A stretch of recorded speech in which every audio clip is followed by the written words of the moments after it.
ओडिशा निवेशकों को मिलिबो सारा टंका। केंद्र समवाय मंत्रालय को तालिका देले राज्य सरकार।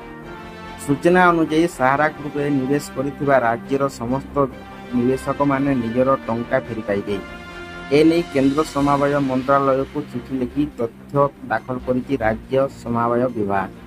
राज्यर प्राय समस्त जिल्ला रे सहारा ग्रुप समवाय समिति अधीन रे निवेशक माने अर्थ निवेश करथिले। मात्र सहारा ग्रुप देवालिया होइजिबा परे एही टंका अटकी रहितिला। यहाँ पर सुप्रीम कोर्ट निष्पत्ति और केंद्र सरकार को हस्तक्षेप पर अर्थ फेरवा नहीं प्रक्रिया आरंभ करने स्वतंत्र पोर्टाल माध्यम प्रस्तुत होती।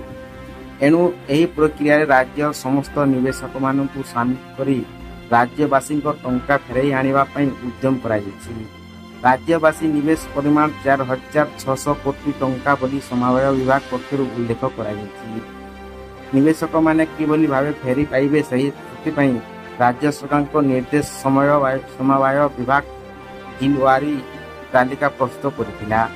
केउ जिल्ला रे केते संख्यक निवेशक रहिचंती और केउ निवेशकंकर केते टंका सहारा ग्रुप रे फसी रहिछि से नै एक विस्तृत तालिका प्रस्तुत कराइथिला। उक्त तालिका को समवाय निगम कार्यालय तरफरु केंद्र समवाय मंत्रालय को हस्तांतर करा जायछि।